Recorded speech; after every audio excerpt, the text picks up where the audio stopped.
very near by this. He was not 3 leagues off when I left him.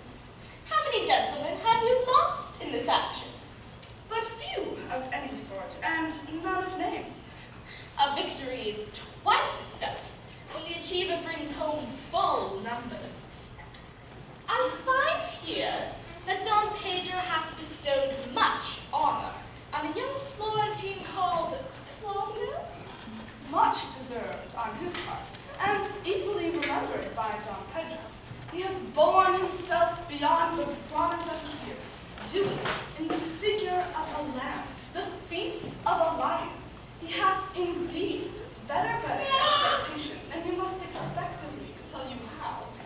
He hath an uncle here in Messina who'll be very much glad of it. I have already delivered him letters, and there appears much joy in him. Even so much joy, it cannot be borne without a badge of bitterness. Did he break out into tears? In great measure. A kind overflow of kindness. There are no truer faces than those that are so washed.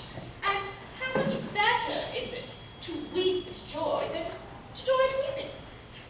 I pray you, sir, is Signor Montanto returned from the wars, or no?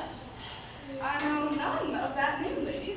There was none such in the army of any sort. What is he that you ask for, niece? My cousin means Signor Benedict of Padua. Oh, he's returned, and pleasant as ever he was. I pray you, how many hath he killed and eaten in these wars? But how many hath he killed? For indeed, I promised to eat all of his killings. Faith, niece, you tax Signor Benedict too much. But he'll be meek with you, I doubt it not. He hath, lady, done a good service in the wars, and a good soldier, too. And a good soldier to a lady. But what is he to a lord? A lord to a lord, a man to a man, stuffed with all honorable virtues. It is so indeed. He is no less than a stuffed man. But as for the stuffing, well, we are all mortals. You must not, sir, mistake my niece. There is a kind of merry war between Signor Benedict and her. They never meet when there's a skirmish of wit between them. Oh, alas, he gets nothing by that. But who is his companion now? For he hath every month a new sworn brother. He is most in the company of right noble Claudio. Oh, Lord! It will hang upon him like a disease. God help the noble Claudio. If he have caught the Benedict, it will cost him £1,000 ere he be cured. I will hold friends with my lady. Do, good friend. Don Pedro's approached!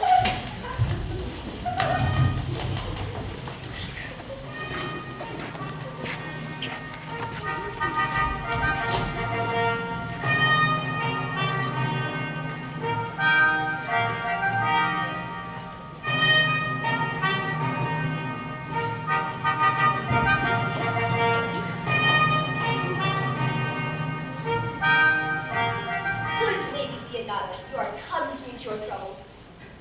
Never did trouble come to my house in the form of your grace.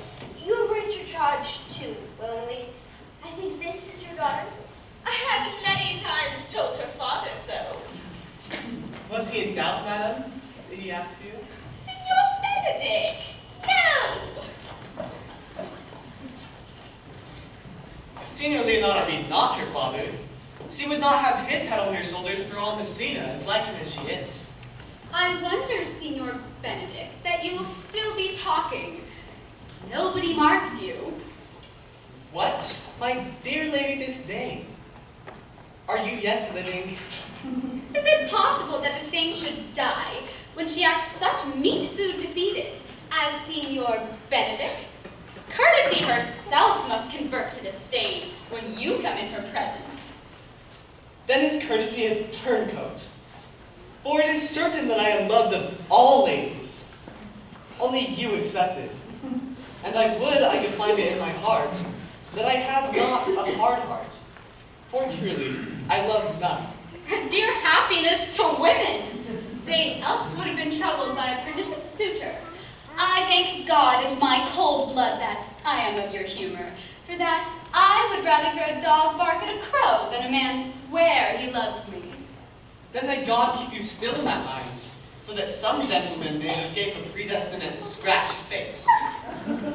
Scratching could not make it worse, if it were such a face as yours were.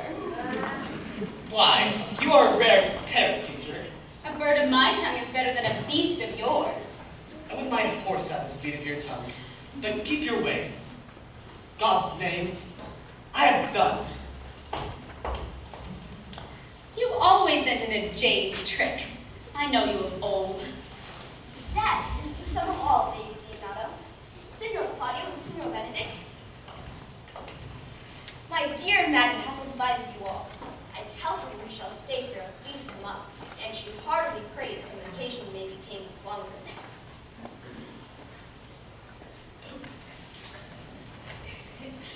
I bid you welcome, my lady. I thank you. I have not many words, but I thank you. Pleases your grace, lead on. We will go together.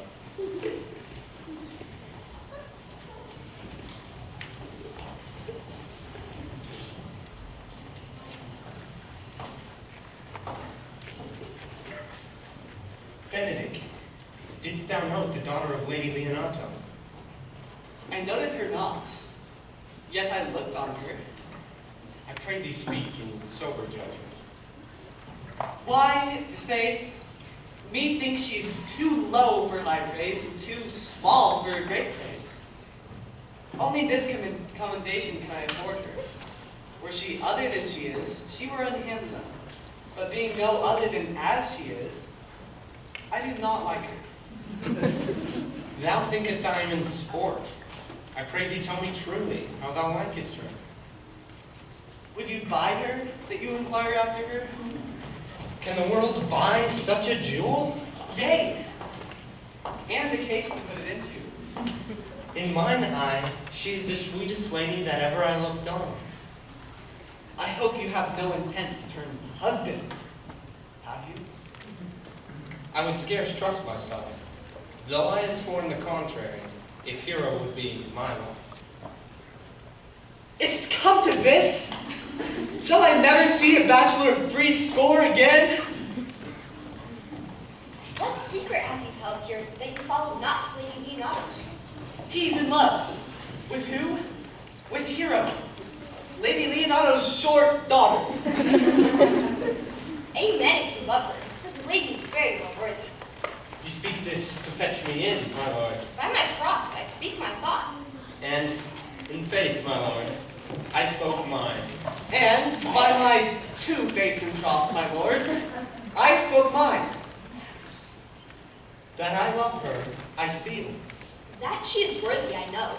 That I neither feel how she should be loved, nor know why she should be worthy, is the opinion that fire cannot melt out of me.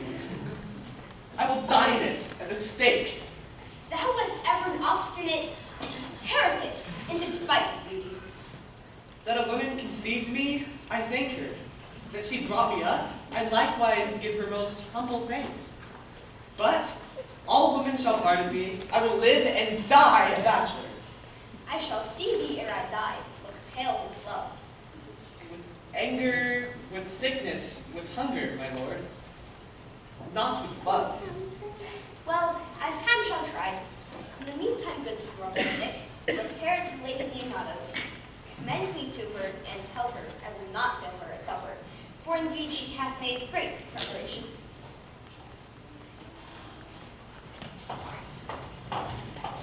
My liege, your highness now may do me good. My love is thine. Hath Lady Leonardo any son, my lord? No child that Hero, she's her only heir. Dost thou affect her, Claudio? Oh, my lord. Now I am returned, and war thoughts have left their places vacant. In their rooms comes thronging, soft, and delicate desires, all prompting me how fair the young hero is. If thou dost love her, Hero, cherish it.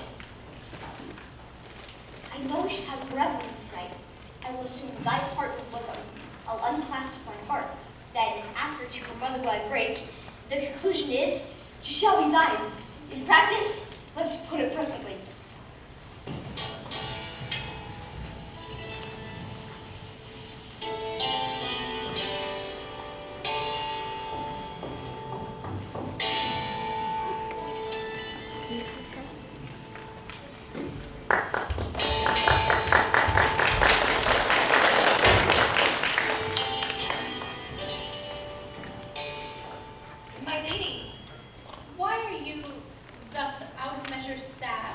There is no measure in the occasion that breathes. Therefore, the sadness is without limit. You should hear reason.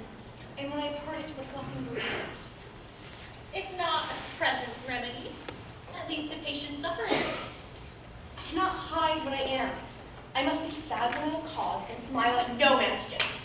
Eat when I have stomach and wait for no man's leisure. Sleep when I am drowsy and tend on no man's business. Laugh when I am merry and applaud no man in his humor. Yea, but you must not make the full show of this till you may do it without controlment. You have a play stood out against your brother, and he hath taken you newly into his grace. It is needful that you frame a season for your own harvest. I'd rather be a caper in a hedge than a rose in his grace.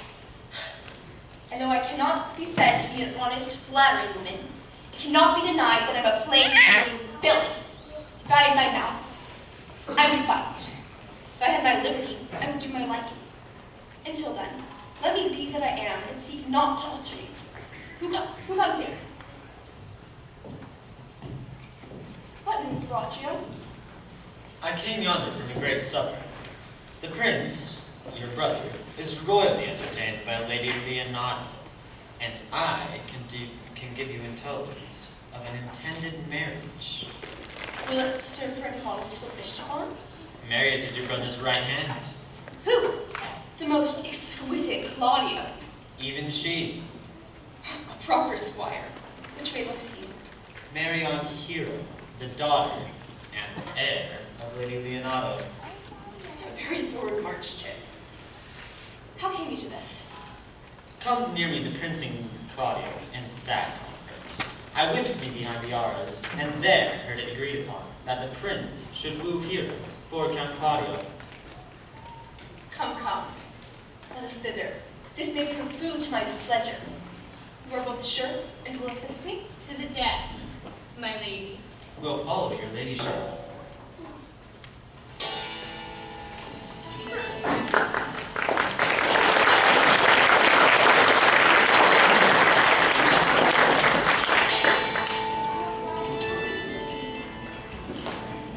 Was not Lady Jane here at supper? I saw her not. How sour and tartly that lady looks. I can never see her, but I'm heartburned an hour after.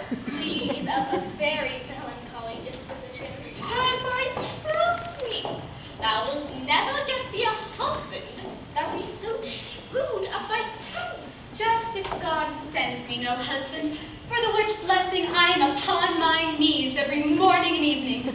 Lord, I could not endure a husband with a beard on his face. I would rather lie in the woolen. You may light on a husband that hath no beard. And what am I to do with him? Dress him in my apparel and make him my waiting gentlewoman? He that hath a beard is more than a youth, and he that hath no beard is less than a man. And he that is more than a youth is not for me, and he that is less than a man, I am not for him. Well, niece, I trust you will be ruled by your mother. Yes, faith, it is my cousin's duty to make curtsies and say, Mother, as it please you. Yet, for all that cousin, let it be a handsome fellow, or else make another curtsy and say, Mother, as it please me. Well, niece, I hope to see you one day fit with a husband. Not till God make man out of some other metal than earth. Daughter, remember what I've told you. If the prince do solicit you of that kind, you know your answer. The revelers are a treat, sister. They could ruin them.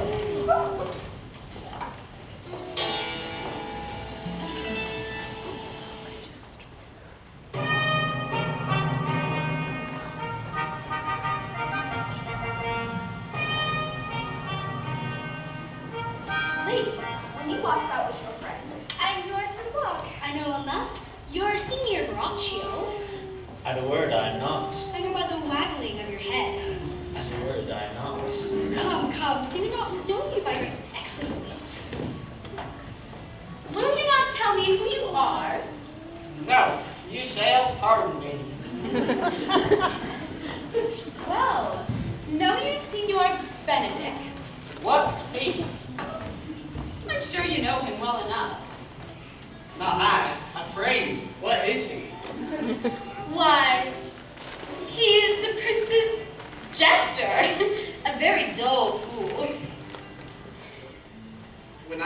gentlemen, I'll tell him what you say. Do. Do. We must follow the leaders. In every good thing.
That is Signor Claudio. I know him by his bearing.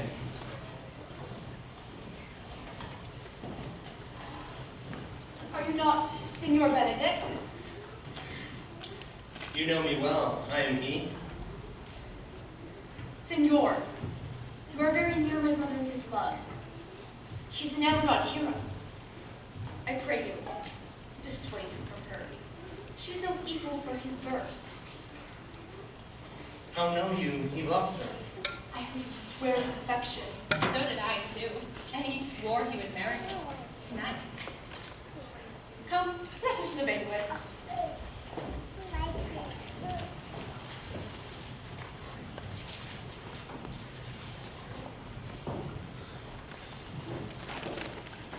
Thus answer I, in the name of Benedict. But hear these ill news with the ears of Claudio. 'Tis certain so. Prince has wooed for himself. Friendship is constant in all other things, save in the office and the affairs of love. Farewell, therefore, hero. Count Claudio, Yea, the same. come. Will you go with me? Whither? Even to the next willow, about your own business. For the prince hath got your hero. I wish him joy of her. What? Do you think the prince would have served you thus? I pray you, leave me. Alas, poor, hurt fowl. Now he will creep into sedges. But that my lady Beatrice should know me, and not know me. The prince is fool. Ha! Now, Signor, where's the Count? Did you see him? Troth, my lord, I found him here as melancholy as a lodge in a warren. I told him, and I think I told him true, that your grace hath got goodwill of this young lady. The Lady Beatrice hath a quarrel with you. The gentleman that danced with her told her she is much wronged by you. Oh! She misused me past the endurance of a block. She told me, not thinking ahead of myself, that I was the prince's jester, a very dull fool. She speaks poignards. Every word stabs. If her breath was as terrible as her determinations, she would infect the North Star. Look, she comes. My lord, will your grace command me on any service to the world's end? I will do thee any errand to the activities that you can devise to send me on. Any emissary to the pygmies, rather than hold 3 words conference with this Harvey. You have no employment for me? None, but to desire your good company. Sir, here's a dish I love not. I cannot endure my lady tongue.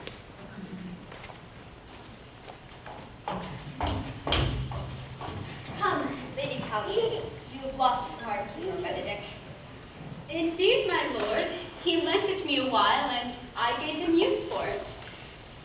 Mary, once before he won it of me with false dice. Therefore, your grace may well say, I have lost it. You've put him down, lady, you've put him down. So I would not he should do me, my lord, lest I prove the mother of fools. I have brought Count Claudio, whom you sent me to see. Why? How no, Count? Wherefore are you sad? Not sad, my lord. How then, sick? Neither, my lord. The Count is neither sad nor sick, nor merry nor well, but civil, Count. Civil as an orange, and something of a jealous complexion. In faith, lady, I think your blazing to be true, though I was sworn, if he be so, it seems is false. Here, Claudio. I have ruined thy name, and fair here was one. I broke her with her mother, and your goodwill obtained. Name the day fair to God give thee joy. Count, take of me my daughter, and with her my fortunes. His grace hath made the match, and ungrace say amen to it. Speak, Count, 'tis your cue. Silence is the perfectest herald of joy. Lady, as you are mine, I am yours. Speak, cousin, or if you cannot, stop his mouth at the kiss, and let him not speak neither. In faith, lady, you have a merry heart. Indeed, my lord, I think it poor fool keeps on the windy side of care. My cousin tells him in his ear that he is in her heart. And so she does, cousin. Thus goes everyone to the world, but I may sit in a corner and cry, hey ho for a husband. Lady Beatrice, I'm getting one. I beseech your grace, pardon me. I was born to speak all mirth and no matter. Cousins, God give thee joy. By my troth, a pleasant spirit, lady, though she cannot endure to your tell of husband. Oh, by no means, she knocks all her wooers out of suit. You're an excellent wife for Benedict. And they were but a week married. They took themselves mad. Count Claudio, when mean you to go to church? Tomorrow, my lord. Tomorrow? Not till Monday, my dear son. Which is a just Sabbath night, and a time too brief, too, to have all things answer my mind.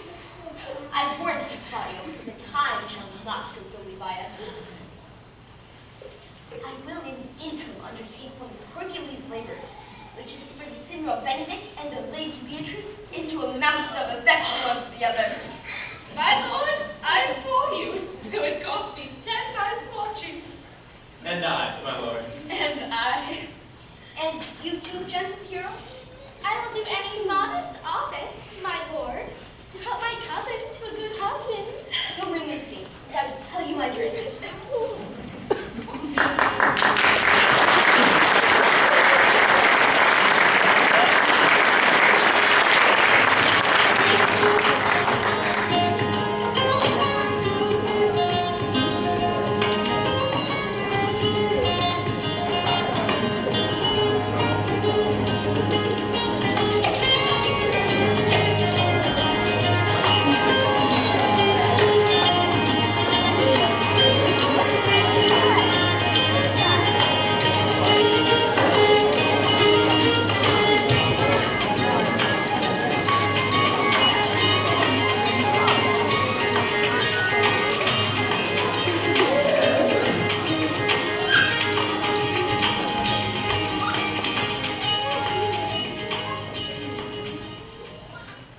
So, Count Claudio shall marry the daughter of Lady Leonardo. Yea, my lady, but I can cross it.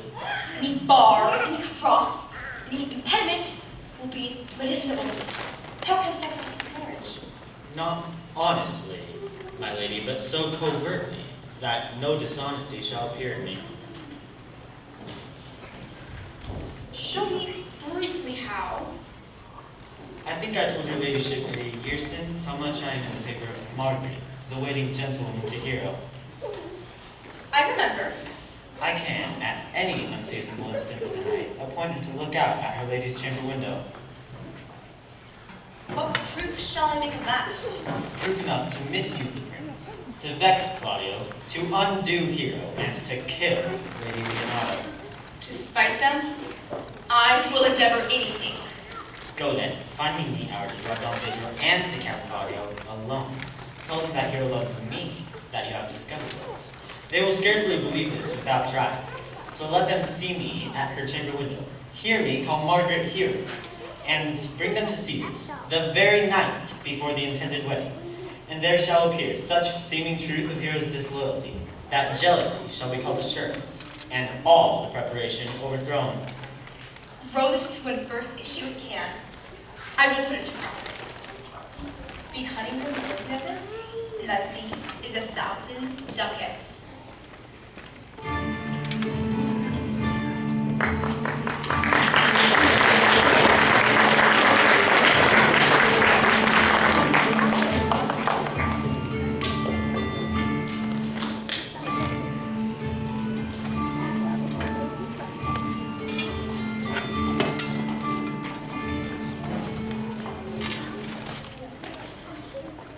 I did much wonder that one man, after seeing how much another man is a fool when he dedicates his behaviors to love, will, after he hath laughed, to see such shallow follies in others, become the argument of his own scorn by falling in love.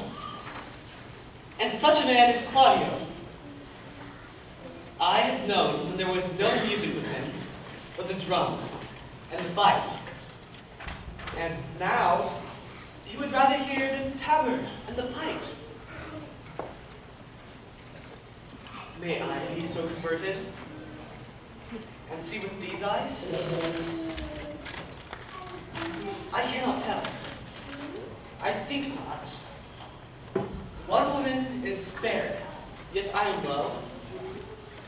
Another virtuous, yet I am well. Another wise, yet I am well. But until all graces be in one woman shall not come my grace. Ha! The prince and Monsieur Le. I will hide from the armor.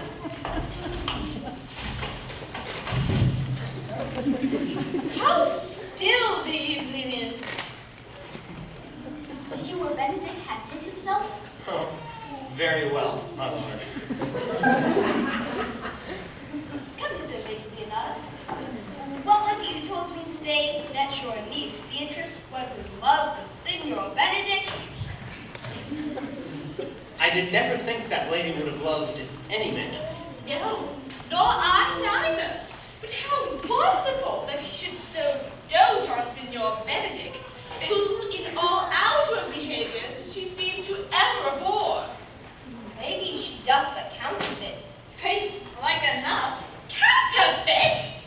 There was never counterfeit of passion that came so near the life of passion as she discovers it. Why? What effects of passion shows she? Bait the hook well, this fish will bite. What effects, my lord? You heard my daughter tell you how. She did, indeed. How pretty.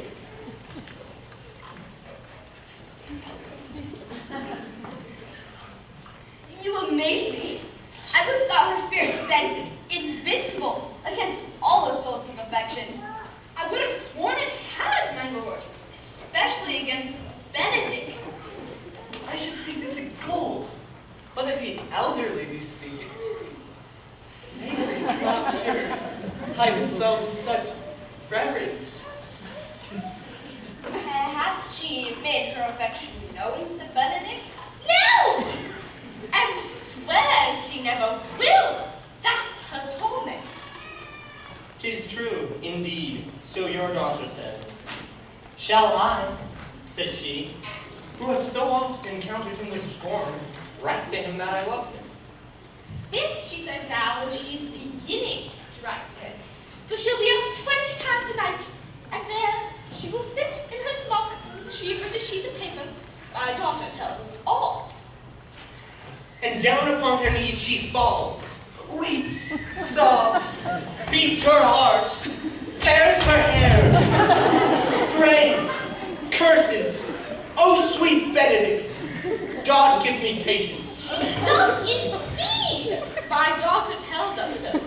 And the ecstasy hath so much overborne her that my daughter is sometimes afeared she will do a desperate outrage to herself. It were good that Benedict knew it by some other. She will not discover it.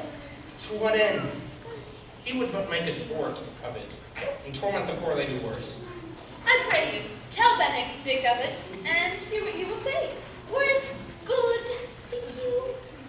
Hero thinks surely she will die, for she says she will die if he love her not, and she will die ere she make her love known, and she will die if he woo her, rather than debate one breath of her accustomed crossness. She doth well. If she should make tender of her love, 'tis very possible you'll scorn it. But man I to know has a contemptible spirit. Never tell him, my lord. Let her wear it out, with good counsel. I love Benedict well, and I could wish he would modestly examine himself to see how much he is unworthy of so good a lady. My lord, would you walk? Dinner is ready. If you do not dote on her upon this, I will never trust my expectation. But the same net be spread for her that must your daughter and her gentlewoman carry. Let us send Beatrice Falcon for dinner.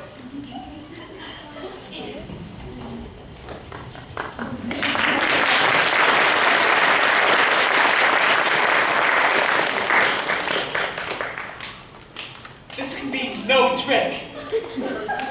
Their conference was sadly born. They had the truth of this from Hero. Love me? Why? It must be requited. I hear how I was censured. They say that I will bear myself proudly if I can perceive the love come from her. They say, too, that she will rather die than give any sign of affection. I did never think to marry. They say the lady is fair. 'Tis the truth. I can bear the witness. And virtuous. 'Tis so. I cannot reprove it. And wise. But for loving me. My troth. It is in no great addition to her wit, nor no great argument of her folly. For I will be horribly in love with her. When I said I would die a bachelor, I did not think I should live till I were married. Here comes Beatrice. My Miss Bay. She's a fair lady. I can spy some marks of love in her. Against my will, I am sent to bid thee come in to dinner. Fair Beatrice, I thank you for your pains. I took no more pains for those thanks than you took pains to thank me. If it hadn't been painful, I wouldn't have come. You take pleasure then in the message? Yea! So much as you may take upon a knife's point. You have no stomach, signor? Fare thee well. Against my will, I am sent to bid thee come into dinner. There's a double meaning in that.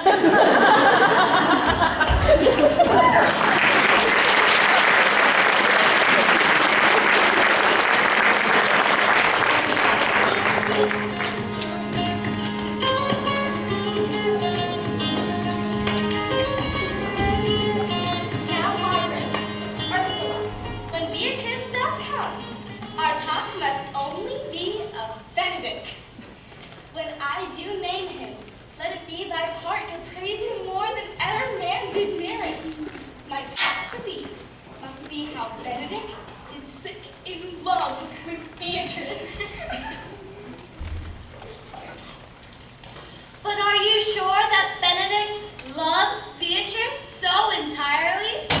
So says the prince and my neutral lord. And did they bid you tell her of it, madam? Oh, they didn't treat me to acquaint her of it, but I persuaded them.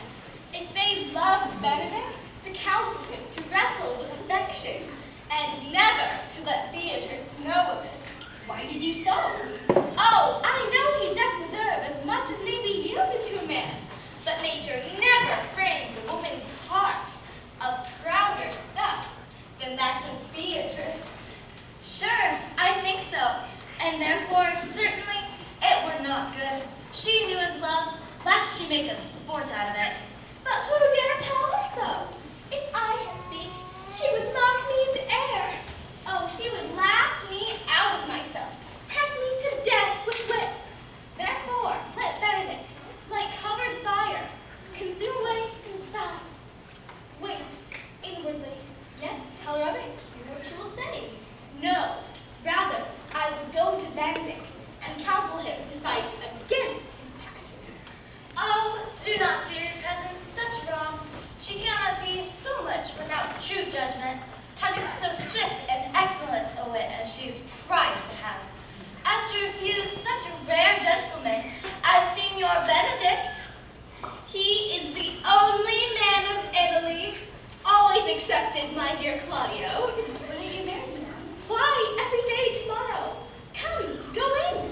I'll show thee from the tires and have thy counsel which is best to furnish me tomorrow. She's blind. I warned you. We have caught her, madam. If it proves so, then loving goes by halves. Some Cupid kills with arrows, some with traps.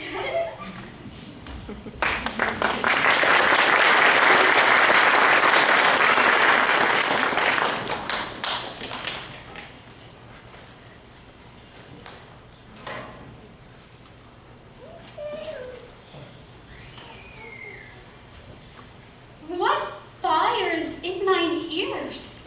Can this be true? Stand I condemned for pride and scorn so much? Contempt, farewell, and maiden pride, adieu.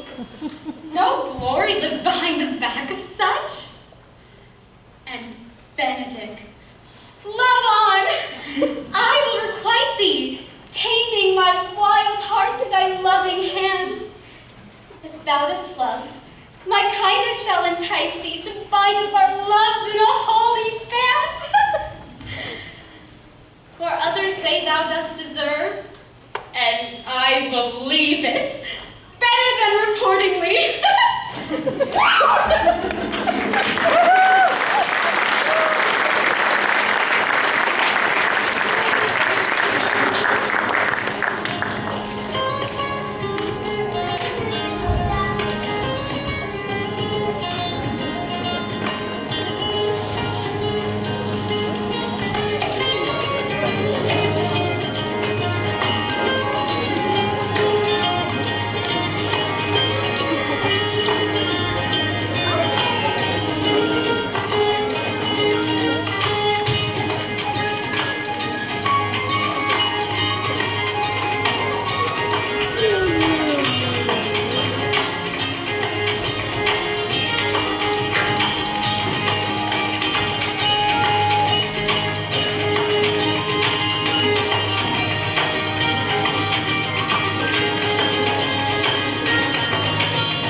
My little brother, God's sake.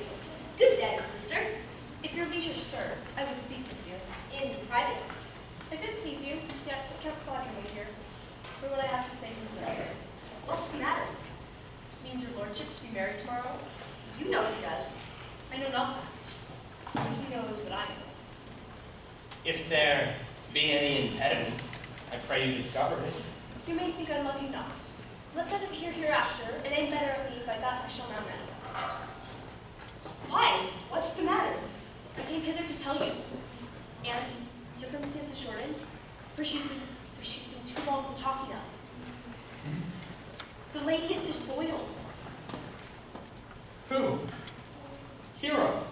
Even she, Lady Leonato's hero, your hero, every man's hero. I will not think it. Hinder not to further warrant.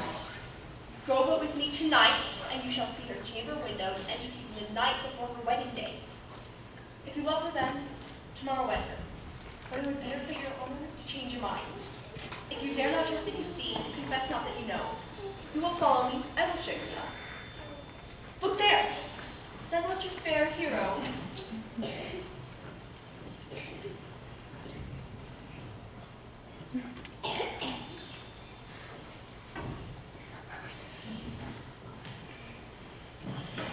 Hero! I shall not marry her tomorrow in the congregation.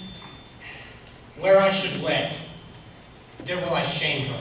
Unless I wooed thee to obtain her, I will join thee to disgrace her.